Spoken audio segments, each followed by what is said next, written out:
வணக்கம். ஆயுத எழுத்து நிகழ்ச்சிக்கு வரவேற்கின்றோம். ஆவேச உரையாற்றி இருக்கிறார் காங்கிரஸ் கட்சியின் பிரதமர் வேட்பாளராக அறிவிக்கப்படாத ராகுல் காந்தி. காங்கிரஸ் கட்சி ராகுல் காந்தியை பிரதமர் வேட்பாளராக அறிவிக்கவில்லை.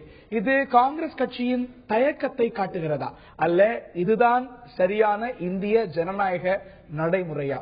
இது காங்கிரசுக்கு பின்னடைவாக அமையுமா, அல்ல பிரச்சார குழுவின் தலைமையை ராகுல் காந்தி ஏற்றிருப்பது காங்கிரசுக்கு ஏற்றத்தை பெற்றுத் தருமா? இது போன்ற பல கேள்விகள் எழும்பியிருக்கின்றன. இதை தாண்டி சில முக்கியமான விஷயங்களை அவர் தன்னுடைய உரையில் குறிப்பிட்டிருக்கிறார். அதுவும் விவாதத்தை கிளப்பி இருக்கிறது. இவற்றையெல்லாம் இன்றைய ஆயுத எழுத்து நிகழ்ச்சியில் விரிவாக அலச இருக்கின்றோம், விவாதிக்க இருக்கின்றோம். முதலில் இது பற்றிய ஒரு தொகுப்பினை காண.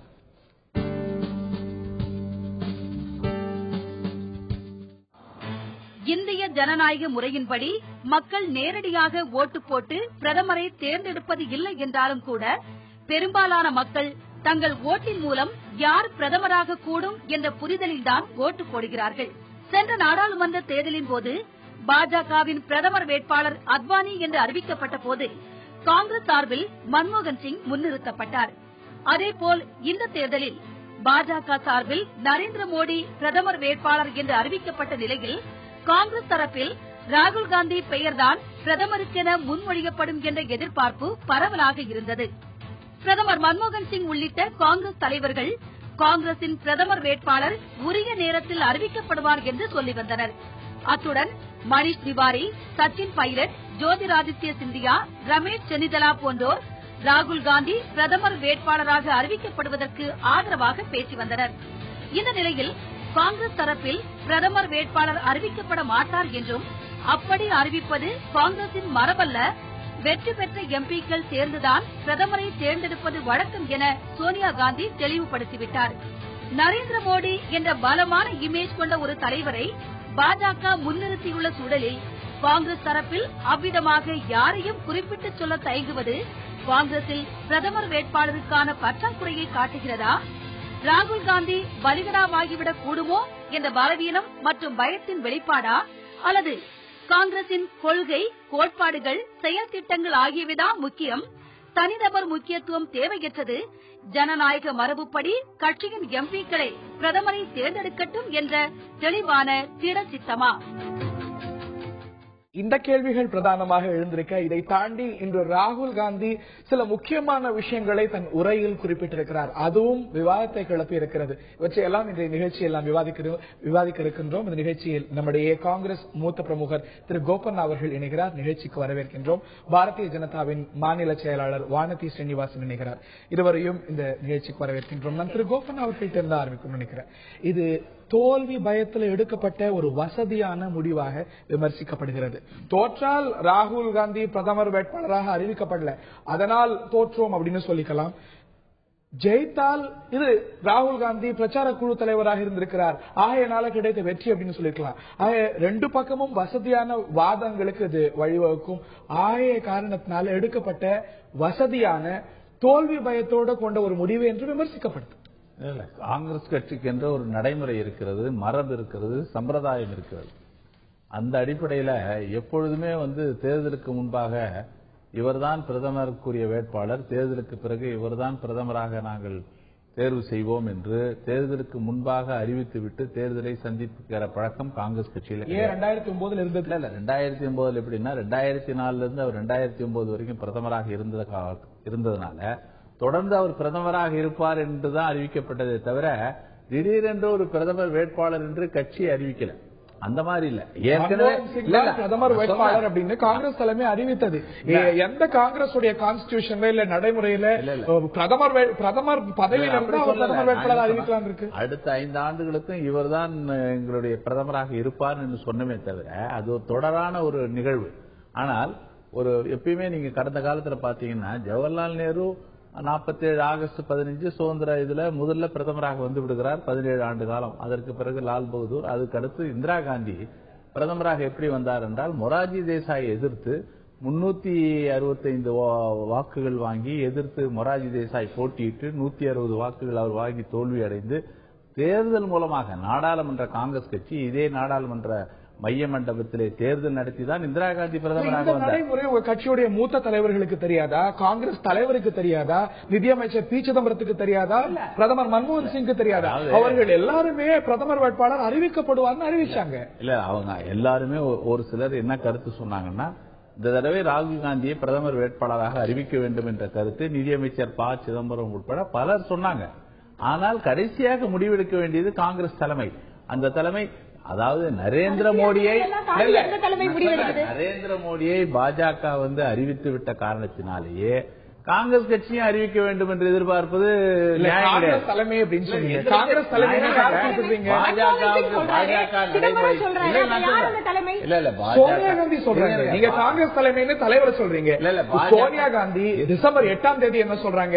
சரியான தருணத்தில் பிரதமர் வேட்பாளர் அறிவிக்கப்படுவார். சரியான நேரத்தில் அறிவிக்கப்படும் தான் சொன்னாரு. சரியான நேரத்தில் இந்த முடிவு அறிவிக்கப்பட்டிருக்கிறது. இல்ல முடிவு அறிவிக்கப்பட்டிருக்கிறது. பிரதமருக்கான வேட்பாளரை நாங்க அறிவிக்கல. அதிலெல்லாம் ஏதோ பொறுப்பை தட்டி கழிப்பதெல்லாம் கிடையாது. நரேந்திர மோடியை எதிர்ப்பதற்கு காங்கிரஸ் கட்சி எங்கள் பாரம்பரியமாக எந்த முறையை நாங்கள் தேர்தலில் சோனியா காந்தி பிரதமர் வேட்பாளரை அறிவிப்போம் என்கிறார். அன்னைக்கு சொல்லிருக்கலாம்ல, காங்கிரஸ் நடைமுறை இதுவல்ல, பிரதமர் வேட்பாளர் அறிவிக்க மாட்டோம். நாங்கள் அறிவிப்பதுல ஒன்றும் பெரிய விஷயம் கிடையாது. நாங்க அறிவிப்பதே எங்கள் மரபு இல்லாத காரணத்தினாலே நாங்கள் கட்சியை முன்னிலைப்படுத்துவோம். சோனியா காந்தி அவர்களுக்கு தெரியல, மன்மோகன் சிங் அவர்களுக்கு தெரியல.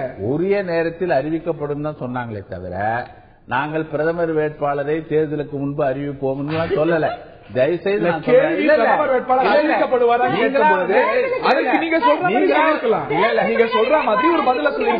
தேர்தலுக்கு முன்பு பிரதமருக்கு வேட்பாளர் நாங்க அறிவிக்கிற பழக்கம் எங்க கட்சி இருங்க.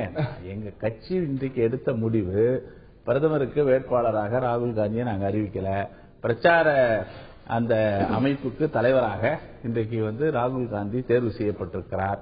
தேர்தல் நான் சொல்றேன், எங்களுக்கு அறிவிப்பதில் எங்களுக்கு அது ஜனநாயக முறைப்படி காங்கிரஸ் கட்சியில எப்படின்னா, தேர்தலுக்கு பிறகு நாடாளுமன்ற காங்கிரஸ் கட்சி உறுப்பினர்கள் தேர்வு செய்துதான் அந்த உண்மை. அதுதான் மரபு. அதுதான் மரபு. தேர்தலுக்கு முன்னால என்ன, இது ஒண்ணு அதிபர் தேர்தல் கிடையாது. இன்னைக்கு கான்ஸ்டிடியூஷன் படி என்ன, 546 இடங்கள்லயும் நாடாளுமன்ற உறுப்பினர்கள் போட்டியிட்டு வெற்றி பெற்று அவர்கள் தான் பிரதமரை தேர்வு செய்யணுமே தவிர, இன்னைக்கு இந்தியாவில் இருக்கிற 546 தொகுதியிலும் நரேந்திர மோடி போட்டி போட அவர்கள்ட்ட கேட்க விரும்புகிறேன். உங்கள் வலையில காங்கிரஸ் உழலன்னு பாக்கலாமா? மோதியா ராகுலா, மோதி பாத்துருவோமா அப்படின்னு நீங்க சொல்லி வந்த நிலையில, ஜனநாயகம் தனி மனிதர்கள் பற்றியது அல்ல, பிரதமர் நாடாளுமன்ற குழுவால தான் தேர்ந்தெடுக்கப்படுவார் அப்படிங்கிற அவங்க பின்பற்றி வரக்கூடிய முறையில தான் இருந்திருக்காங்க. ஆக உங்க வலையில அவங்க விழலன்னு புரிஞ்சுக்கூடிய இல்ல. இது வலையில விழறதுக்கான விஷயமே கிடையாது.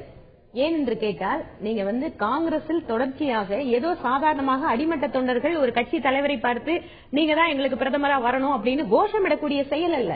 பிரதமர் மன்மோகன் சிங் முதற்கொண்டு ராகுல் காந்தி பிரதமர் வேட்பாளராக அறிவிக்கப்பட வேண்டும் என்று திக்விஜய் சிங், நான் சொல்றேன், நீங்க அவராவது ஏதோ அப்படி இப்படி பேசிட்டு இருக்காருங்களா?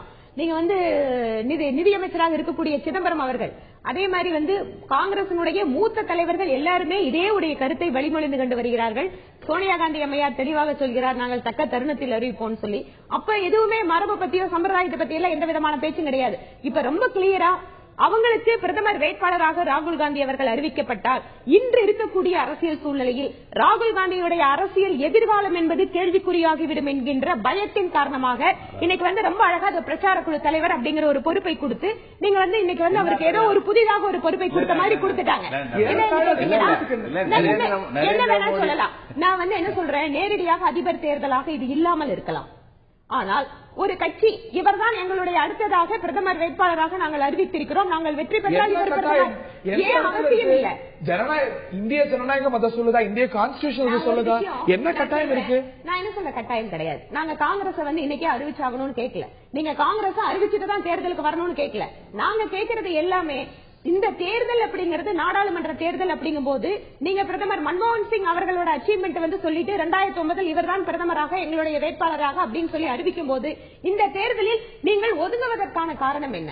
ஏன் என்று கேட்டால் திரும்ப திரும்ப ராகுல் காந்தி அவர்கள் தலைமை பொறுப்பிற்கு வர வேண்டும் என்று ஒரு பக்கமும், இன்னொரு பக்கம் ஏதோ அந்த பொறுப்பிற்கும் அல்லது அந்த பொறுப்பிற்கு ஒரு வரக்கூடிய நபர் என்பவர் இந்த அரசாங்கம் செய்யக்கூடிய அனைத்து தவறுகளுக்கும் பொறுப்பில்லாத ஒரு நபர் போல வெளியில் இருந்து அவர் பேசிக் கொண்டிருப்பதும், ஆக அதிகாரம் என்பது அவருடைய கையில் இருக்கிறது, ஆனால் பொறுப்பு என்று வரும்போது அவர் வேறு யாரையோ கை காட்டுகிறார். இதற்கு வசதியாக ராகுல் காந்தி அவர்களை வைத்திருக்கிறார்கள் காங்கிரஸ் என்பதுதான் எங்கள் குற்றச்சாட்டு. இன்னைக்கு நரேந்திர மோடி எதிர்ப்பதற்கு நாங்கள் ராகுல் காந்தியை பிரதமர் வேட்பாளராக அறிவிக்க வேண்டிய அவசியம் காங்கிரஸ் கட்சிக்கு கிடையாது.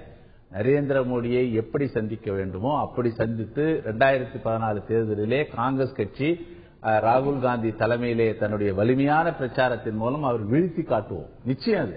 ஆனால் அதற்காக நாங்கள் எங்கள் வேட்பாளர் இவர்தான் சொல்ல வேண்டிய அவசியம் கிடையாது. எங்களுக்கு அந்த மரபு கிடையாது, நடைமுறை கிடையாது. பாஜக செய்வதெல்லாம் நாங்கள் செய்ய வேண்டிய அவசியம் எங்களுக்கு கிடையாது. அந்த நிலையில காங்கிரஸ் கட்சி இல்ல. காங்கிரஸ் கட்சிக்கு ஒரு வரலாறு இருக்கிறது, அதுக்கு ஒரு பாரம்பரியம் இருக்கிறது, அதுக்கு ஒரு சம்பிரதாயம் இருக்குது. அதைத்தான் நாங்கள் பின்பற்ற முடியுமே தவிர நீங்கள் ஏன் அறிவிக்கலன்னு அறிவித்த பிறகு என்ன சொல்லுவீங்க, இதெல்லாம் வாரிசு அரசியல் என்று விமர்சனம் செய்வீர்கள். எங்களுக்கு தெரியுமே. இல்ல இல்ல நீங்க என்னன்னா நீங்க என்ன பண்றீங்கன்னா அதை வைத்துக் கொண்டு நரேந்திர மோடி தனிநபர் அரசியல், அதாவது தனிநபர் மோதலாக பண்ண பாருங்க. நாங்கள் கோரிக்கை வைத்த மூத்த தலைவர்களுக்கு, காங்கிரஸ் மூத்த பிரமுகர்களுக்கு தெரியாதாங்க ஒரு கேள்வி. எங்களை எங்களுடைய சாதனைகளை சொல்ல போகிறோம், எங்கள் கட்சியினுடைய கொள்கைகளை சொல்ல போகிறோம். நீங்க நரேந்திர மோடி என்று நீங்கள் பிரச்சாரம் செய்து கொண்டிருங்கள். ஆனால் நாங்கள் மக்கள் முன்பு ஆக்கப்பூர்வமான பிரச்சனைகளை முன்வைக்கிறோம். இந்த தருணத்தில் ஒரு சிறிய இடைவெளி எடுக்கணும். இது தனிநபர்களை மையப்படுத்திய ஒரு தேர்தலாக ஆக்க காங்கிரஸ் விரும்பவில்லை என்று காங்கிரஸ் சொல்ல காங்கிரஸ் தயங்குகிறது. காரணம் தோல்வி பயம். ராகுல் காந்தியுடைய பிற்கால வெற்றி வாய்ப்பை அது பாதிக்கும் என்று அஞ்சுகிறதுங்கிற ஒரு விமர்சனம். இதை தாண்டி ராகுல் காந்தி பல முக்கியமான அம்சங்களை தன்னுடைய உரையில் குறிப்பிட்டிருக்கிறார். அதுவும் விவாதத்தை கிளப்பியிருக்கிறது. ராகுல் காந்தி முன்னிலைப்படுத்தப்பட்டிருக்கிறார் மீண்டும் ஒரு முறை பிரச்சார குழு தலைவராக. ஆனால் பிரதமர் வேட்பாளராக அறிவிக்கப்படவில்லை.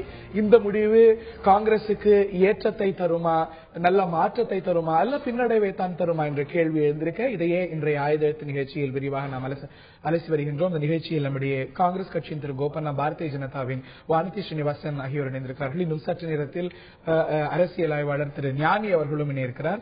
நான் திரு கோபண்ணா அவர்கள்ட்ட தான் கேட்க இருக்கின்றேன்.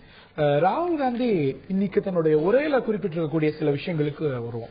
ராகுல் காந்தி உரையில என்ன சொல்லியிருக்கிறார், நாடாளுமன்ற உறுப்பினர்கள், சட்டமன்ற உறுப்பினர்கள் இன்னும் சிறப்பாக செயலாற்ற வேண்டிய ஒரு தருணம் வந்துருச்சு. இன்னைக்கு சட்டத்தெல்லாம் மீடியாலையும் கோர்ட்லயும் நிறைவேற்ற ஒரு சூழ்நிலை இருக்கிறது.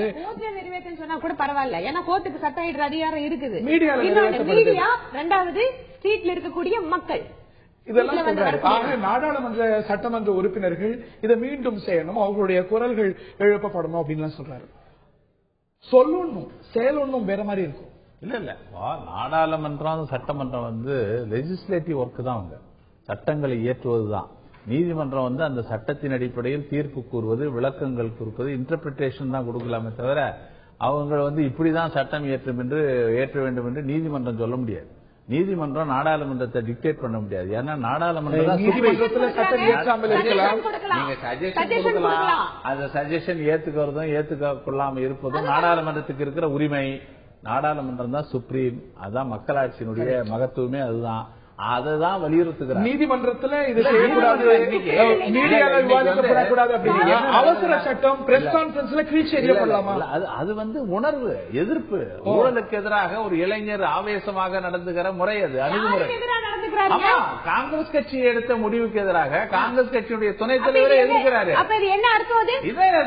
காங்கிரஸ் கட்சியில ஒரு முடிவு எடுக்கும் போது அந்த முடிவை அவர் கடுமையாக எதிர்க்கிறார். எதிர்க்கிற காரணத்தினால்தான் அந்த சட்ட திருத்தம் திரும்ப பெறப்பட்டது. உண்மையாகவே நியாயமாக ராகுல் காந்தி அவர்கள் அந்த சட்டத்தை எதிர்த்திருந்தால் அதை கட்சியோட சுவாரத்தில் பேசி ஆளுங்கட்சியாக இருக்கின்ற அரசாங்கத்தை நடத்துகின்ற ஒரு கட்சி, அந்த கட்சி எந்த அளவுக்கு அரசாங்கத்தில் இருப்பவர்கள் அவர்களுடைய நபர்கள், அரசாங்கத்தினுடைய எண்ண ஓட்டத்தை, அரசாங்கத்தினுடைய செயல்பாடுகளை கட்டுப்படுத்தக்கூடிய அதிகாரத்தில் இருக்கக்கூடிய நபர் எங்கெங்கெல்லாம் வேலையை செய்யணுமோ அங்கெல்லாம் செய்யாம விட்டுட்டு மக்கள் கிட்ட பிரஸ் கான்பரன்ஸ்ல ஒரு அமைச்சர் பேசிட்டு இருக்கும் போது குறுக்க போய் உட்கார்ந்து இந்த சட்டத்தை கிழிச்சறியணும்னு பேசுவாரு.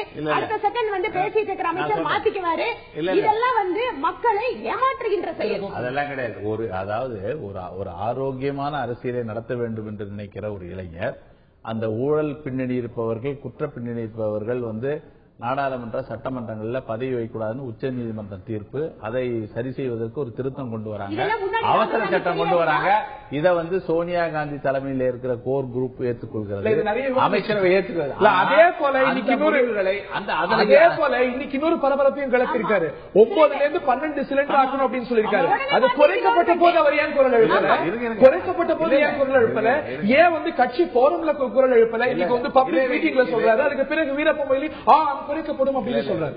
இந்த 9 சிலிண்டர்ல இருந்து 12 ஆக்குவது என்பது கடந்த 10 நாட்களாக விவாதிக்கப்பட்டு வருகிறது.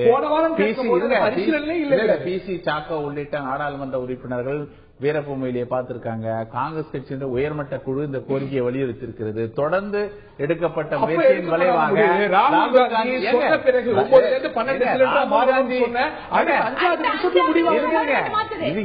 இது ஒரு வாரமாக நடந்து கொண்டிருக்க முயற்சி. ராகுல் காந்தி இன்னைக்கு பேசுறாருன்னா காங்கிரஸ் கட்சியினுடைய துணைத் தலைவர் ஏற்கனவே இதுக்கான முயற்சிகள் நடைபெறுகிறது. ராகுல் காந்தி அறிவிக்கிறார், முடிவு எடுக்கப்படுகிறது.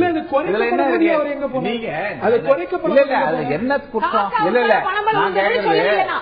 இது ஒரு 10 நாட்களாக இந்த முயற்சி நடைபெற்று வருகிறது. ராகுல் காந்தி பேசிய பிறகு பெட்ரோலியம் அமைச்சகம் இந்த முடிவு எடுத்ததுனால அதுல என்ன குற்றம் இருக்குன்னு எனக்கு 5வது நிமிஷத்துல இது தொடர்ந்து ரெடியா அதுக்கான முடிவு இருக்காங்க. இன்னைக்கு அகில இந்திய காங்கிரஸ் கமிட்டி கூட்டத்தில் அதை பத்தி பேசுறாங்க.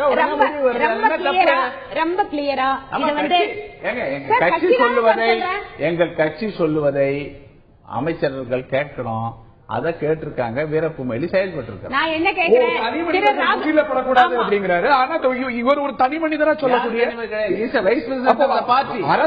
பிரதமர் முடிவு எடுப்பாரா இல்ல வைஸ் பிரசிடன்ட் ஆட்சி சார்ந்த முடிவுகள் எடுப்பார்? கட்சி எடுக்கிற முடிவை தான் பிரதமர் செயல்படுத்தும். இரட்டை தலைமையே நீங்க இரட்டை தலைமை இல்ல, ஆட்சி என்ன சொல்லுகிறதோ கட்சி என்ன சொல்லுகிறதோ அதைத்தான் பிரதமரும் பிரதமரும் அமைச்சர்களும் சிலிண்டர்கள் குறைக்கப்பட்ட போது ஏன் இந்த குரலை கொடுக்கல? குறைக்கப்பட்ட போது குறைக்கப்பட்ட போது எங்க போனா, 9 இருக்கும்போது எங்க போனா, இன்னைக்கு இருக்கிற பொருளாதார நெருக்கடியில அந்த முடிவு எடுக்கப்பட்டது. நான் கேட்கிறேன் இன்னைக்கு சர்வதேச அளவில் பெட்ரோலிய பொருட்கள் விலை குறைந்து கொண்டிருக்கிறது. ஒரு மாற்றம் வரலீங்க சார், ஒரு மாற்றம். நான் என்ன சொல்றேன், இன்னைக்கு ரொம்ப அழகா ஒரு நாடகத்தை நடத்த காங்கிரஸ் கட்சி விரும்பியது. ஏனென்று கேட்டால் இன்று சிலிண்டர்களுடைய எண்ணிக்கை என்பது மிக மிக முக்கியமான விஷயமாக இங்க குறிக்க குடும்பத்து பெண்களால் கவனிக்கப்பட்டு வருகிறது. ஏனென்று கேட்டால் இந்த சிலிண்டர் விஷயம் அப்படிங்கிறது ரொம்ப ரொம்ப உணர்வுபூர்வமான விஷயமா இருக்கிறதால தொடர்ச்சியாக காங்கிரஸ் தலைவர்கள் பேசி வந்தார்கள். இன்றைக்கு கிடைக்கின்ற வாய்ப்பு என்பது ராகுல் காந்தி அவர்கள் ஒரே வார்த்தை சொல்லுவாரு, 9ல இருந்து 12 உயர்த்துங்கன்னு சொல்லுவாரு. அடுத்த 5வது நிமிஷம் அரசாங்கம் 12 உயர்த்துவாரு. இல்ல நான் என்ன சொல்றேன், உண்மையாகவே பாஜக 9ல இருந்து 12 ராகுல் காந்தி அவர்கள் இதுவரைக்கும் இந்த பிரச்சனை பத்தி எதுவுமே பேசாம இன்றைக்கு பேச வேண்டிய காரியம் என்ன காரணம் இருக்க முடியும் கேட்டா, அரசாங்கம் இதை ராகுல் காந்திக்கு ஒரு கிரெடிட் கொடுக்கணும். இவர் சொன்ன உடனே மக்களோட கஷ்டத்தை புரிஞ்சு ராகுல் காந்தி பேசினாருப்பா, உடனே சிலிண்டர் கொடுத்துட்டாங்கன்னு பேச வைக்கிறதுக்காக நடத்திய நாடகம் தான் அது. இல்லன்னு சொன்னா நான் என்ன சொல்றேன், சிலிண்டர் இல்லாம மக்கள் கஷ்டப்படுறது இத்தனை நாள் காங்கிரஸ் தெரியாதா? திருப்பி திருப்பி இந்த கோரிக்கை எழுப்பப்பட்டு வந்தது. அரசாங்கம் மௌனம் சாதித்தது. நான் என்ன சொல்றேன், நீங்க அதுக்கு ஒரு நேரம் வரணும். அதுதான் அதுக்கு ஒரு முடிவு எடுப்பதற்கு நேரம் வரணும். 10 நாட்களாக அந்த நேரம் இந்த நேரம் இன்று ராகுலுக்காக உருவாக்கப்பட்டிருக்கிறது என்பதை இன்று மக்கள் உணர்ந்து கொள்கிறார்கள். நான் சொல்ற மாதிரி பேசப்பட்டு வருது, முடிவு எடுக்கப்பட்டிருக்கு. அவரோட பேசின விஷயங்கள் பாத்துட்டீங்கன்னு சொன்னா, நீங்க ஜனநாயகத்தை பத்தி பேசுறாரு. ஜனநாயகம் மக்களுக்கு எல்லா மக்களுக்கும் சென்றடையணும்னு பேசுறாரு. மக்களுக்கு அவர்கள் அரசாங்கத்திற்கு நெருக்கமாக வரணும்னு பேசுறாரு. நான் என்ன சொல்றேன், இவர் ஆளுகின்ற கட்சியிலே இருக்கின்ற உயர்ந்த பொறுப்பில் இருக்கக்கூடிய அதிகாரம் வாய்ந்த நபர். இவர் சாதாரணமான ஆள் கிடையாது. இவர் சொன்னா அடுத்த நிமிஷம் கவர்மெண்ட் சட்டத்தையே அப்படியே மாத்துது. இவர் சொன்னா அடுத்த நிமிஷம் சிலிண்டர் எண்ணிக்கை உயருது. அப்படின்னு சொன்னா கிட்டத்தட்ட கையில மந்திரக்கோள் வச்சிருக்கக்கூடிய அதிகாரமிக்க தலைவர். அப்படி இருக்கிற இவர் இன்று சாதாரண மக்களுடைய பிரச்சனைகளை பற்றி இதுவரைக்கும் ஏன் வாயை திறக்கல? விலைவாசியினால மக்கள் கடுமையா பாதிக்கப்பட்டிருக்காங்க. ஒரு நாள் இவர் இந்த மாதிரி ஏதாவது பேசி அரசாங்கம் அடுத்த நிமிஷம் இந்த மாதிரி மாத்தி இருந்துன்னு சொன்னா பரவாயில்ல, உண்மையாகவே இந்த நாட்டு மக்களுக்கு ராகுல் காந்தி சொல்றேன். ஏன் மற்ற விஷயங்கள் இதை தாண்டி வருகிறது. ராகுல் காந்தி அவர்களுக்கான இமேஜ் அப்படிங்கறத மக்கள் கிட்ட மாற்றியாக வேண்டிய நிர்பந்தம் காங்கிரசுக்கு ஏற்பட்டிருக்கிறது. அதனால இன்னைக்கு உங்களால் வாரிசு அரசியல். அதாவது இப்படியே பேசிட்டு இருந்தா முடிவே இருக்காது. நான் சொல்றது மக்கள் நலன் சார்ந்து மக்களை நன்மை பயக்கிற ஒரு முடிவு எடுக்கும் போது ஏன் உங்களால இவ்வளவு சகிப்புத்தன்மை இல்லாம இருக்கீங்க? மக்களுக்கு நல்லது செஞ்சா உடனே உங்களுக்கு ஆத்திரம் வருகிறது, கோபம் வருகிறது. நீங்க என்ன 12 ஆக்கக்கூடாதுன்னு பாஜக சொல்லுங்க, சொல்லுங்க. ஆக்கக்கூடாதுன்னு பாஜக சொன்னா சொல்லுங்க. உங்களுக்கு என்ன கஷ்டம்? நீங்க என்ன நினைக்கணும்? பரவாயில்லை, 9ல இருந்து 12 ஆக்கி இருக்கிறார் ராகுல் காந்தி, நல்ல முயற்சி,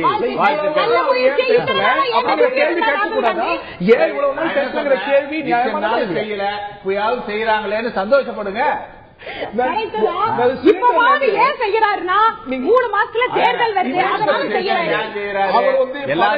உள்நோக்கம் கற்பிச்சா அவர் பதவிக்காக ஆசைப்படுறார் இல்ல, இங்க ஒரு வாரிசு அரசியல் நடக்குது அப்படிங்கிற வாதத்தை இனி உங்களால வைக்க முடியாது. இல்லையா? ராகுல் காந்தி பிரதமர் வேட்பாளராக அறிவிக்கப்படல. அவர் அறிவிக்கப்பட்டுனா என்ன சொல்லுவீங்க? அவர் பவர் இஸ் பாய்சன் சொன்னாரு. இல்ல இந்த பிரதமர் வேட்பாளராக கேட்கப்பட்டது தப்பு அப்படின்னாரு. அவர் பிரதமர் வேட்பாளர் ஒரு ஸ்தானத்தை எடுத்துக்கல என்னும் பொழுது அவர் பதவிக்காக ஆசைப்படலங்கிறது அர்த்தம்.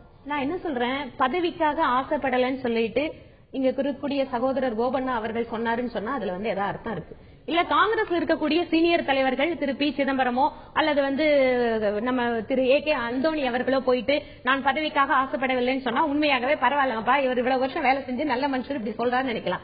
நான் என்ன சொல்றேன், ராகுல் காந்தி அவர்கள் பொறுத்த வரைக்கும் அதிகாரம் என்பதும் பிரதமர் பதவி என்பதும் அவர்கள் வீட்டிலே இருக்கக்கூடிய ஜாமான் மாதிரி. அது அவர்கள் எங்க வேணாலும் எடுத்து வச்சுக்கலாம். இதை இவங்க போய் சொல்றதுக்கு என்ன இருக்குன்னு கேக்குறேன். நான் என்ன சொல்றேன், ஒரு காங்கிரசினுடைய துணைத் தலைவர், அதே மாதிரி துணைத் தலைவர் அவங்க கட்சியில மத்தவங்களும் இருக்காங்கல்ல, அவங்க எல்லாம் சட்டத்துக்கு தெரியுமா? நான் என்ன சொல்றேன், பொதுச் செயலாளர் இருக்காங்கல்ல, பொதுச் செயலாளர் சொன்னா ஒரு கவர்மெண்ட் ஒரு ஆளுகின்ற கட்சியில் இருக்கக்கூடிய பொதுச் செயலாளரோட வார்த்தைக்கு ஏதாவது மரியாதை இருக்கும்ல?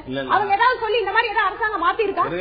சிலிண்டர் கேட்டு திருப்பி நான் என்ன சொல்றேன், 10 நாட்களாக சிலிண்டர் கேட்டு எல்லா மூத்த தலைவர்களும் கேட்கிறாங்க. ஏன் அரசாங்கம் மௌனமா இருக்காங்க? பி.சி. சாக்கோ தலைமையில நாடாளுமன்ற உறுப்பினர் குழு 4 நாட்களுக்கு பின்பு வீரப்பமொழியை சந்தித்து 9ல இருந்து 12 ஆக்க சொன்னாங்க. அப்புறம் உயர்மட்ட குழுல கோரிக்கை வைத்தார்கள். அடுத்து ராகுல் காந்தி பேசியிருக்கார். வீரப்பமொழி நடவடிக்கை எடுத்துக்கா 1 2. பொதுவா நீங்க அதாவது எதையாவது செய்யும் பொழுது உடனே நீங்க என்ன பண்றீங்க, செஞ்சா தேர்தலுக்காக செய்யறீங்கன்னு சொல்றீங்க, செய்யலன்னா மக்களை வஞ்சிக்கிறீங்கன்னு சொல்றீங்க. ஏன் இந்த முரண்பாடு? செய்யறத நான் என்ன சொல்றேன், செய்யறத சரியான காலத்துல செஞ்சிருந்தேன்னா இந்த கேள்வியே இல்ல. நான் என்ன சொல்றேன், 2G வழக்கு வந்தப்போ ராகுல் காந்தி ஒரு சிலிண்டர்ல 750 ரூபாய் மானியம் இருக்கு. அது கிட்டத்தட்ட இன்னைக்கு பாத்தீங்கன்னா 15 கோடி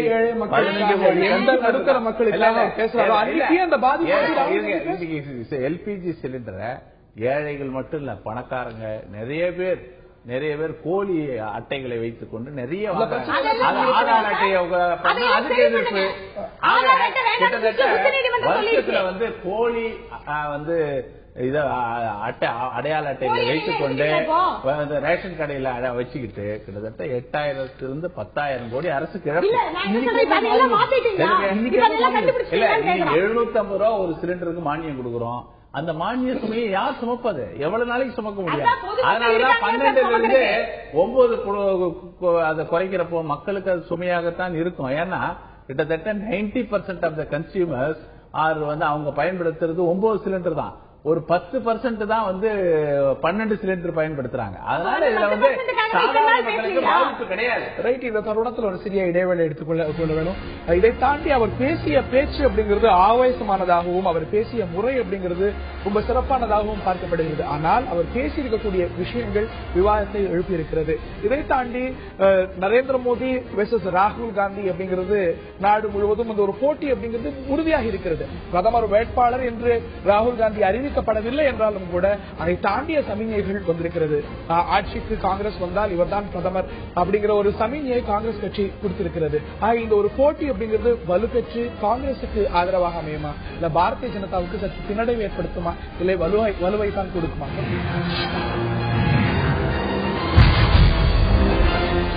காங்கிரஸ் கட்சியின் பிரதமர் வேட்பாளர் அல்ல ராகுல் காந்தி, மாறாக பிரச்சார குழுவின் தலைவர். இந்த முடிவு தயக்கமா, பின்வாங்கலாம், அல்ல சரியான முடிவா என்பதை பற்றி இந்த நிகழ்ச்சியில் விரிவாக அலசி வருகின்றோம். இதை தாண்டி ஆவேசமான ஒரு உரையெல்லாம் ஆற்றி இருக்கிறார் ராகுல் காந்தி. அதுவும் விவாதத்தை கிளப்பி இருக்கிறது. இது பற்றி இந்த நிகழ்ச்சியில் பேசி வருகின்றோம். நம்முடைய பத்திரிகையாளர் திரு ஞானி அவர்கள் இணைகிறார். திரு ஞானி, அவர் பிரதமர் வேட்பாளராக அறிவிக்கப்படலையே தவிர அதை குறிக்கக்கூடிய அத்தனை சமிஞைகளையும் காங்கிரஸ் கொடுத்திருக்கிறது. இதை பின்வாங்கல் அப்படின்னு ஒரு பார்வையும், இல்ல தயங்குகிறது அப்படின்னு ஒரு பார்வையும், இல்ல இதுதான் சரியான முடிவுங்கிற ஒரு பார்வையும் இருக்கிறது. இது காங்கிரசுக்கு பின்னடைவை தரும் நினைக்கிறீங்களா? இது சரியான முடிவாக இருந்து நல்ல வாய்ப்பாகத்தான் காங்கிரசுக்கு அமையும் நினைக்கிறீங்களா? நான் இந்த பிரதமர் வேட்பாளர் என்று ஒருத்தரை அறிவிப்பது என்பது ஒரு தவறான போக்குன்னு நான் கருதுறேன். பிஜேபி அதை திட்டமிட்டு செஞ்சுட்டு இருக்காங்க. ஆனா அது ஒரு தவறான போக்கு. நம்முடைய பாராளுமன்ற ஜனநாயக முறையில பிரதமர் வேட்பாளர் என்று ஒருவரை அறிவிப்பதற்கு எந்த நியாயமும் கிடையாது. ஏன்னா நம்முடைய முறையே எந்த கட்சி அதிகமான எம்பிக்களோடு ஆட்சி அமைக்கிறதோ அந்த தேர்ந்தெடுக்கப்பட்ட எம்பிக்கள் தான் பிரதமரை தேர்ந்தெடுக்கிற முறை தான் அரசியல் சட்டத்தில் வகை இருக்கு. தனியா பிரதமர் வேட்பாளர் ஒருத்தரை தேர்ந்தெடுக்க அரசியல் சட்டத்தில் இடமே கிடையாது. பிரதமர் வேட்பாளர் என்று ஒருவர் பொதுமக்கள் முன்னால் நிறுத்தப்படுவதற்கு அரசியல் சட்டத்தில் எங்கேயுமே இடம் கிடையாது. அது அமெரிக்க அதிபர் தேர்தல் முறையில தான் அப்படிப்பட்ட முறைகள் உண்டு. இந்தியா ஃபாலோ பண்ணக்கூடிய பிரிட்டிஷ் முறையிலோ இந்திய முறையிலோ அது கிடையவே கிடையாது. பார்க்கணும். பிரிட்டன்ல கூட ஒரு ஷேடோ பிரைம் மினிஸ்டர் அப்படின்னும் அங்கேயும் பிரைம் மினிஸ்டரியல் கேண்டிடேட் அப்படிங்கிற ஒரு முறையும் வளர்ந்த ஒரு பிரைம் மினிஸ்டர் கேண்டிடேட் என்றெல்லாம் பேசலாமே ஒழிய அதை மக்கள் முன்னால் ஒரு விஷயமாக சொல்லி எல்லா கட்சியும் பிரதமர் வேட்பாளரை அறிவித்தாக வேண்டும் என்று கட்டாயப்படுத்துவதெல்லாம் ரொம்ப அராஜகமான ஒரு நடவடிக்கை முறை. அது சரியில்லை. பிஜேபி தொடர்ந்து அதை பிரச்சாரமாக செய்து கொண்டே இருக்கிறது. அவர் மோடியை முன்னிறுத்தியதிலிருந்து மோடி அவர்கள் முன்னிறுத்தியதிலிருந்து அவர் எங்கள் வேட்பாளர் மோடியின் பிரதமருக்கு என்று சொன்னதிலிருந்து உங்கள் வேட்பாளர் யார் சொல்லுங்கள் சொல்லுங்கள் என்று அவர் சொல்லிக்கொண்டே இருக்கிறார்கள். இல்லைங்க, நாங்க எங்க வேட்பாளர் தான் சொல்றோம். காங்கிரஸ் கட்சி தான் முடிவு எடுக்கணும் அவங்க வேட்பாளர் அறிவிக்கிறாங்களா இல்லையா. ஏன்னா காங்கிரஸ் கட்சியிலேயே இருக்கக்கூடிய மூத்த தலைவர்கள் காங்கிரஸ் கட்சி பிரதமர் வேட்பாளரை அறிவிக்க வேண்டும் என்று குரல் கொடுத்துக் கொண்டிருக்கிறார்கள். காங்கிரசுக்கு உள்ளே இருப்பவர்கள் இல்ல போன 6 மாத காலமாக எல்லா நிகழ்ச்சியிலும் பார்த்து கொண்டு வருகிற பத்திரிகைங்கிற முறையில நீங்கள் தான் ஆரம்பத்தில் இந்த விஷயங்களை செய்ய தொடங்கியது. அதன் பிறகு காங்கிரசில் பல தலைவர்கள் உங்களுடைய நிர்பந்தங்கள்னால அவர்கள் வேறு வழி இல்லாமல் அதை பேச தொடங்கினார்கள். ஆனால் காங்கிரஸ் தலைமை இதுவரைக்கும் அப்படி செய்ய விரும்பாமலே இருந்து கொண்டிருக்கிறது. நான் ஆரோக்கியமான போக்கா தான் பார்க்கிறேன். எந்த கட்சியும் இந்த போக்கை பின்பற்றுவது தனிநபர் வழிபாடு, தனிநபர் துதி, பாசிசம், ஹிட்லர் மாதிரியான தன்மைகளை நோக்கி அழைத்து செல்வதற்கு இது வழிவகுக்கக்கூடிய விஷயம். இது மாநில அளவில் ஏற்கனவே முதலமைச்சர் என்கிற அளவில் இருந்து கொண்டிருக்கக்கூடிய ஒரு கோளாறான போக்கு. இதை மத்திய அளவில் இந்திய அளவில் விரிவுபடுத்துவதை என்னை போன்றவர்கள் நிச்சயம் எதிர்க்கிறோம். இது புதியதல்லவே. அதை தாண்டி இப்ப காங்கிரஸ் கட்சி இந்த முடிவை எடுத்திருப்பது அப்படிங்கிறது ஆரோக்கியமான ஒரு பிரீசிடென்ட், ஒரு முன்னுதாரணத்தை கடைபிடிக்கிறதுக்காக நினைக்கிறீங்களா, இல்ல ஒரு தயக்கத்தின் காரணமாக இந்த ஒரு தோல்வி ஏற்பட்டால் அதற்கான காரணம் ராகுல் என்று சொல்லிவிடக்கூடாது தயக்கம் இல்ல காங்கிரசுக்கு இது தயக்கம் என்ற பார்வையே பிஜேபி தரப்பிலிருந்து வரக்கூடிய பார்வை. அவங்கதான் இந்த காங்கிரசுக்கு தயக்கம் சொல்ல விரும்புறாங்க, அதை நிலைநிறுத்த விரும்புறாங்க திரும்ப திரும்ப சொல்லி. இது காங்கிரசுடைய மரபில் அவங்க எப்பவுமே இதை செஞ்சது கிடையாது. பிரதமர் வேட்பாளருங்கிறது காங்கிரஸ் மட்டுமல்ல வேறு கட்சிகளும் செஞ்சது கிடையாது. அதனால இது தயக்கம் என்று பார்க்க வைப்பதே ஒரு பிஜேபி உத்திகள்ல ஒண்ணு. ஆனால் நீங்களும் அந்த உத்திக்கு பலியாக கூடாது. தனிநபர் வழிபாடோ அல்லது ஒரு தனிநபரை முன்னிறுத்தி அரசியல் என்பது ஜனநாயகத்திற்கு விரோதமான போக்கு அப்படிங்கறத நானும் உடன்படுறேன். ஆனா நான் என்ன கேக்குறேன், இன்று ராகுல் காந்தி அவர்களை மையப்படுத்தி அல்லது நேரு குடும்பத்தை மையப்படுத்தி மட்டுமே தொடர்ச்சியாக இந்த நாட்டில் ஒரு அரசியல் நடந்துட்டு வருது. அதை பற்றி உங்களுடைய கருத்து என்ன? இல்ல நேரு குடும்பத்தை மையப்படுத்தி அரசியல் இருக்குன்னா அதுக்கு ஒரு நீண்ட பாரம்பரியம் இருக்கு, வரலாறு இருக்கு.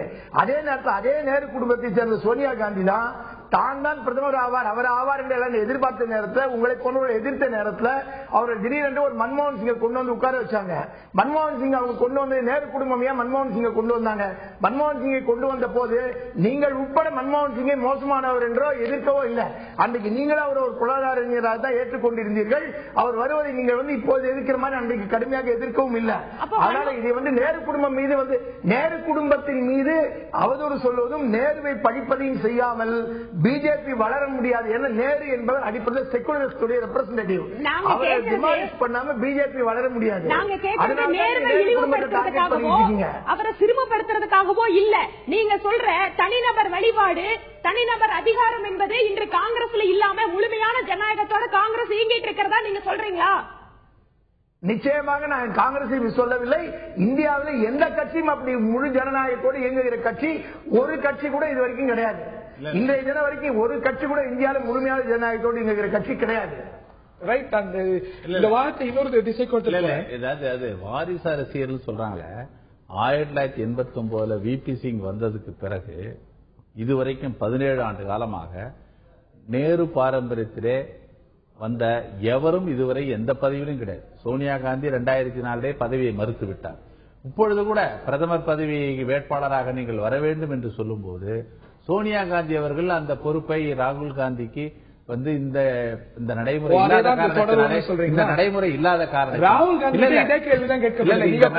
பிரதமர் பதவியை ஏற்பீங்களா அப்படின்னு சில மாதங்களுக்கு முன்பாக கேட்கும்போது அந்த பேச்சுக்கே இடமே இல்லைங்கிறார். அதேதான் தொடரும். அவர் அதை விரும்ப மாட்டார்னு நீங்க சொல்வதா புரிஞ்சுக்கலாம். அதை வந்து ஏற்பது என்பது தேர்தலுக்கு முன்பு நாடாளுமன்ற காங்கிரஸ் கட்சி தான் முடிவு செய்யும். கிடையாதுங்க. எங்களுக்கு வந்துங்க இன்னைக்கு வந்து இன்னைக்கு வந்து இந்த கட்சியினுடைய மிகப்பெரிய தலைவராக ராகுல் காந்தி உருவாகி வருகிறார்.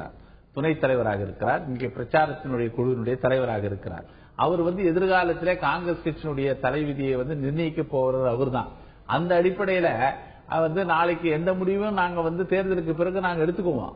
ஆனால் அதே நேரத்தில் பதவி மறுப்பு என்கிற அந்த தியாக மனப்பான்மை, பதவியை துச்சமென மதித்து தூக்கி எறிகிற அந்த மனப்பான்மை சோனியா காந்திக்கு இருக்கிறது, ராகுல் காந்திக்கு இருக்கிறது. இதுவரைக்கும் எந்த பதவிக்கு ஒரு அரசு பதவிக்கு எதுவும் ஒரு ராகுல் காந்தி வந்தது கிடையாது. பதவிக்கு வர வேண்டாம். ஆனா அரசாங்க பொறுப்புல இருக்கிறவங்க அத்தனை பேர் உங்களோட கண்ட்ரோல்ல தான் இருக்காங்க. காரணம் மக்களிடம் இருக்கிற செல்வாக்கு. மகாத்மா காந்தி நான் கேக்குறேன், பொறுப்பே இல்லாம அதிகாரத்தை அனுபவிக்கக்கூடிய உதாரணம் சொல்றேன். ஜவஹர்லால் நேரு 1947 ஆகஸ்ட் 15 சுதந்திர தின கொடியை ஏற்றிவிட்டு இங்கிருந்து நேர கல்கட்டாவில வந்து நவகாலி பகுதியில பாத யாத்திரை செய்து கொண்டிருந்த மகாத்மா காந்தியை பார்ப்பதற்கு ஒரு பிரதமர் அங்கே போய் அவரை பார்க்கிறார். பிரைம் மினிஸ்டர் ஆஃப் இந்தியா எங்களை பார்க்க வந்திருக்கிறீர்களா என்று மகாத்மா காந்தி கேட்கிறார். மகாத்மா காந்தி எந்த பதவியிலும் இல்லை. ஆனால் இந்த நாட்டின் பிரதமர் மகாத்மா காந்தியை தேடி போகிறார். அப்படித்தான் இன்றைக்கு எல்லோரும் சோனியா காந்தியை பார்க்கிறார்கள். ராகுல் காந்தி அதாவது பதவி மறுப்பாளர்களை இந்த நாடு ஏற்றுக்கொண்டிருக்கிறது. அரசியல் கட்சிகளிலே காங்கிரஸ் கட்சியிலே பதவி மறுப்பாளராக இருக்கிற சோனியா காந்தி மீது மக்கள் காங்கிரஸ் கட்சியில் அதிக அளவில் மரியாதை கொடுக்கிறது இயல்பான ஒண்ணு. காங்கிரஸ் கட்சி பாரம்பரியத்தில் வெள்ளையிலே பதவிக்கு அலைய ஒரு மாநிலத்தின் முதலமைச்சராக இருக்கிற நரேந்திர மோடி பிரதமர் பதவிக்காக எவ்வளவு சூழ்ச்சி அந்த அத்வானி அவர்களை அனுபவமிக்க அத்வானியை பின்னுக்கு தள்ளிவிட்டு அவரது உழைப்பை தியாகத்தை எல்லாம் சுரண்டி விட்டு இன்னைக்கு வந்து அந்த இடத்தை கைப்பற்றுகிற RSS கையில வச்சுக்கிட்டு பண்றீங்க. இது என்ன அரசியல்? காங்கிரஸ்காரங்களுக்கு வந்து திரு அத்வானி மேல் அவர்கள் சீனியர் லீடர் ஆஃப் த பார்ட்டியை எவ்வளவு பின்னுக்கு தள்ளிங்க சொல்லவா?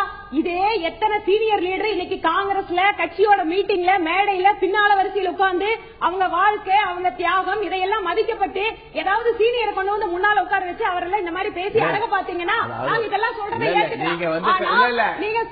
கடந்த முறை காந்தி அவர்களுடைய மகன் என்கிற தவிர நீங்க வந்து வேற எந்த காரணத்துக்காக இந்த துணைத் தலைவராக அவர் ஆக்கப்பட்டார் சொல்லுங்க. எந்த ஜனநாயக முறைப்படி திரு ராகுல் காந்தி துணைத் தலைவர் ஆனார்? சோனியா காந்தியும் ராகுல் காந்தியும் தலைவர்களா இல்லையா என்பதை கட்சியும் மக்களும் தான் முடிவு பண்ணணும். பாருங்க, அத்வானி அவர்கள் போன தேர்தலில் பிரதமராக அறிவிச்சீங்க. இந்த தேர்தலில் ஏன் அறிவிக்கல? எங்க கட்சி தள்ளி விட்டீங்க அவரை? நாங்க பேசிக்கிறோம். சீனியர் தலைவர்கள் புறக்கணிக்கப்படுகிறார்னு கேட்டா நான் என்ன சொல்றேன்? காங்கிரஸ் கட்சியில எந்த சீனியர் தலைவர்களுக்கு உரிய இடம் கொடுக்கப்பட்டது? நான் என்ன சொல்றேன்? இந்த நாட்டினுடைய பிரதமர் பதவி அப்படிங்கிறது அந்த குடும்பத்தை தவிர வேற எந்த சீனியருக்கு நீங்க கொடுக்க? 80 வயசுக்கு மேல் நிரம்பிய மோதிலால் வோரா வந்து காங்கிரஸ் கட்சியில இன்னைக்கு பொருளாளராக இருக்கிறார், மதிக்கப்படுகிறார். மூத்தவர்களை காங்கிரஸ் கட்சி மதிக்கிறது. நீங்க கூட தான் எங்க வருண் காந்தியும் மேனகா காந்தியும் ஆயிடுச்சு உங்க கட்சியில சேர்த்துக்கிட்டீங்க. அரசியல் பண்ணி பாக்குறது தானே? இல்ல நான் என்ன சொல்றேன், அவங்க எங்க கட்சியில சேர்ந்தா நாங்க வேணாம் நீங்க ஜனங்க ஏற்றுக்க மாட்டாங்க.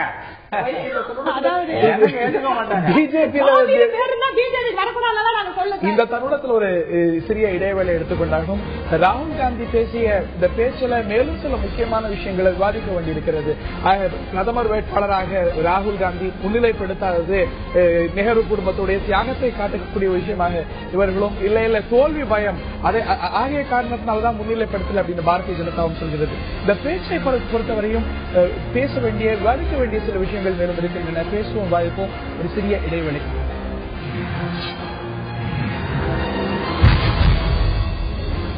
காங்கிரசின் பிரதமர் வேட்பாளராக அறிவிக்கப்படாமல் காங்கிரசுடைய பிரச்சார குழு தலைமையை ஏற்றிருக்கிறார் ராகுல் காந்தி. இந்த முடிவு காங்கிரசுக்கு பலனளிக்குமா என்ற ஒரு கேள்விதான் பிரதானமாக எழுந்திருக்கிறது. திரு ஞானி அவர்கள்ட்ட கேட்க விரும்புகின்றேன். பிரதமர் வேட்பாளர் அறிவிப்பது மரபா, அது சட்டத்தில் இருக்கிறதா, தவறு அப்படிங்கிறது உங்களுடைய பார்வை. இதை தாண்டி அறிவிக்காது இன்று ஒரு கட்டாயம் ஏற்படுத்தப்பட்டிருக்கிறது. ஆரோக்கியமானதா இல்லையாங்கிறது வேறு விவாதம். இன்னைக்கு அறிவிக்காமல் பிரச்சார குழு தலைவராக காங்கிரஸ் கட்சி நியமித்திருப்பது காங்கிரசுக்கு பலனளிக்கும் நினைக்கிறீங்களா? எலக்டோரலாக ஒரு பெனிஃபிட் அடையறதுக்கான ஒரு சூழல் ஏற்பட்டிருக்கு நினைக்கிறீங்களா? தயக்கமா பார்க்கப்பட்டு பின்னடைவே தரும் நினைக்கிறீங்களா? நான் இதை தேர்தல் பிரச்சனையாக முன்வைப்பதே தவறுன்னு நினைக்கிறேன் அடிப்படையில். ஏன்னா எல்லா கட்சிகளும் அவங்களுடைய கொள்கை அடிப்படையில் தேர்தலை சந்திக்கணும், என்ன மாதிரியான மாற்றங்களை கொண்டு வர விரும்புறாங்க சித்தாந்த அடிப்படையில் சந்திக்கணும், செயல் திட்டங்கள் அடிப்படையில் சந்திக்கணும். அதை விட்டுட்டு ஒரு தனிநபர்களை முன்னெடுக்கிற போக்குக்குள்ள போய் மாட்டிக்கொள்வது என்பது நான் ஆதரிக்கவே முடியாது. அதனால அது எந்த விதத்திலையும் ஆதரிப்பதற்கு இல்லை.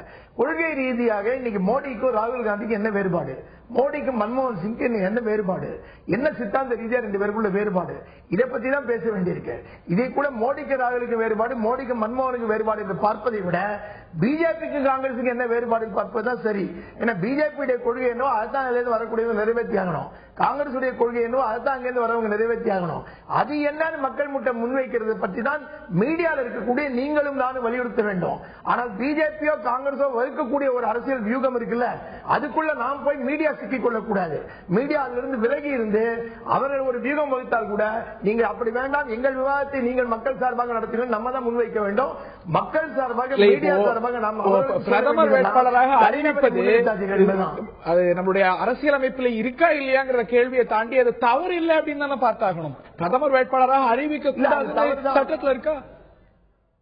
இல்ல சட்டப்படியான தவறுக்கே நான் போகல, அது ஜனநாயக போக்கிற்கு விரோதமா இருக்கு. ஏன்னு கேட்டீங்கன்னா தனிநபரை முன்னிறுத்தி அதை செய்யவே முடியாது. அடிப்படையில் நீங்க கட்சியை முன்னிறுத்தி தனிநபரை முன்னிறுத்தி ஒரு பக்கம் செஞ்சுட்டு இன்னொரு பக்கம் இன்னொரு கட்சி மட்டும் தனிநபரை முன்னிறுத்தது எப்படி குற்றம் சாட்ட முடியும்? இப்ப இவங்க மோடியை முன்னிறுத்தி அரசியல் பண்ணிட்டு அவங்க நேரு குடும்பத்தை முன்னிறுத்துறாங்கன்னு பேசல என்ன அர்த்தம் இருக்கு?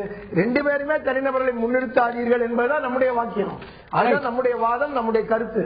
இது ஆரோக்கியமற்றது அப்படிங்கிறது உங்களுடைய பார்வை. திரு கோபன் அவர்கள்ட்ட இன்னொரு விஷயத்துக்கு போறேன். ராகுல் காந்தி இன்னைக்கு தன்னுடைய உரையில குறிப்பிடுறார், we need to bring the voice of MPs back in the parliament and the voice of MLAs back in the legislature என்கிறார். அவர்களுடைய குரல்கள் கேட்கப்படணும், அவர்கள் ஒரு ஆரோக்கியமான பங்காற்றணும் அப்படின்னு சொல்றாரு. அவர் பிராக்டிஸ் செய்யறதா, அவர் என்ன செய்யறாரோ அதை தான் சொல்றாரு. இல்ல பொதுவாக சமீப காலமாக நீதிமன்றங்கள் நிர்வாகத்துல நாடாளுமன்றங்கள்ல நிறைய தலையிடுகிறார்கள்.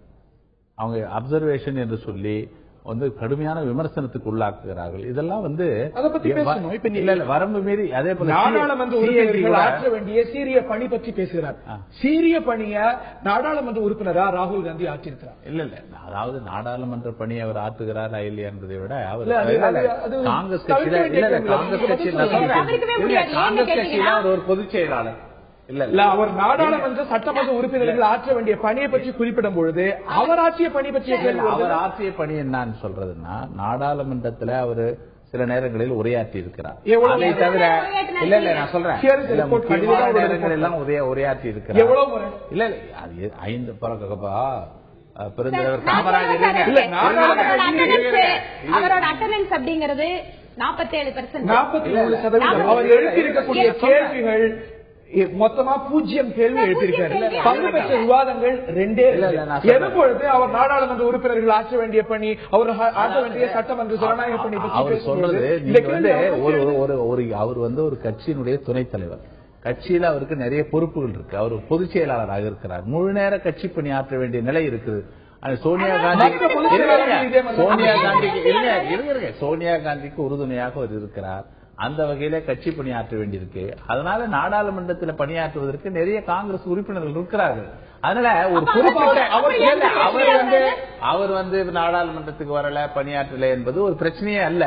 ஆனால் பொதுவாக அவர் என்ன சொல்றாருன்னா நாடாளுமன்றங்கள் சட்டமன்றங்கள் தங்களுடைய லெஜிஸ்லேட்டிவ் ஒர்க்கை மிக சிறப்பாக செய்ய வேண்டும் என்று சொல்லுகிறார்.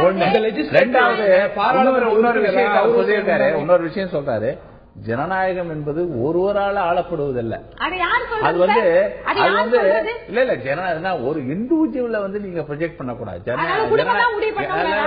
அவர் என்ன சொல்லுவார், எப்பயுமே ஒரு முடிவை 5 பேர் எடுப்பதை வந்து 50 பேர் எடுக்கணும். 50 பேர் எடுக்கிற முடிவை 500 பேர் எடுக்கணும். ஆக முடிவெடுப்பதை விரிவுபடுத்தணும். அதுதான் இன்க்ளூசிவ், எல்லாரையும் உள்ளடக்கிய ஒரு விவாதத்தின் மூலமாக ஒரு கருத்தொற்றுமையை உருவாக்க வேண்டும் என்று எப்பொழுதுமே ஒரு அதுல வந்து வித்தியாசமான ஒரு அணுகுமுறையை கையாண்டு வருகிறார். ரொம்ப வித்தியாசமா தான் இருக்காரு. நான் என்ன சொல்றேன், அமேதியினுடைய பாராளுமன்ற உறுப்பினர், குறைஞ்சபட்சம் அந்த பாராளுமன்ற உறுப்பினராக அவருடைய கடமையை அவர் ஒழுங்கா செஞ்சாரான்னு கேட்டா அதுவும் இல்ல.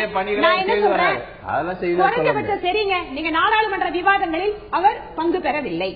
கேள்வி நேரத்துல 2 விவாதத்துல கலந்துக்கிறாரு. அவர் கேள்வி நேரத்துல பூஜ்ய கேள்வி 0 ஓவர்ல எந்த கேள்வியுமே இதுவரை சரி இருங்க நான் சொல்லி முடிச்சிடறேன், எந்த கேள்வியும் கேட்கல. குறைஞ்சபட்சம் நான் என்ன கேட்கிறேன், அவருக்கு கொடுக்கப்பட்ட எம்பி தொகுதி நிதி அதைவாது முறையா பயன்படுத்தலாம்னு கேட்டா 5%, 100 ரூபாயில 5 ரூபாய் தான் செலவே பண்ணிருக்காரு. அந்த அமேதி மக்கள் 36% தான் கல்வி அறிவு பெற்ற மக்கள். தொடர்ச்சியாக அந்த தொகுதி அப்படிங்கிறது காங்கிரஸ். அது மட்டும் இல்ல, இந்த அட்டெண்டன்ஸ் எல்லாம் பத்தி குறிப்பிடும் பொழுது பாரதிய ஜனதா உறுப்பினர்களுடைய அட்டெண்டன்ஸ் விவாதிக்கக்கூடியது நான் இல்லன்னு சொல்லல. ஆனா இன்று ராகுல் காந்தி அவர்கள் உரையாற்றுகின்ற போது ரொம்ப ஆவேசமா இன்று மக்கள் நம்மை பார்த்துக் கொண்டிருக்கிறார்கள், நீங்க எல்லாம் வேலை செய்யலன்னா திரு ராகுல் காந்தி அவர்கள் ஒரு எம்பியாக என்ன வேலை செஞ்சாங்க சொல்ல வேண்டியது இவ்வளவு பேசுறாங்கல்ல. அதே போல நரேந்திர மோடி அங்க வந்து கிட்டத்தட்ட 12 உயர் போலீஸ் அதிகாரிகள், ஐபிஎஸ் அதிகாரிகள் இன்னைக்கு அவருடைய ஆட்சியிலே சிறையில் இருக்காங்க.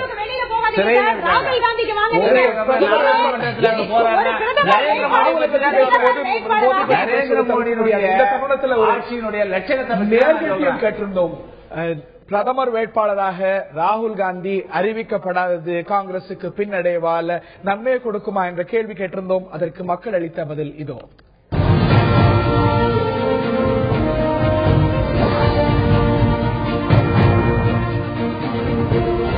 ராகுல் காந்தியை பிரதமர் வேட்பாளராக அறிவிக்காததால் காங்கிரசின் செல்வாக்கு என்ற கேள்விக்கு குறையும் என்று 28% தெரிவித்திருக்கிறார்கள்.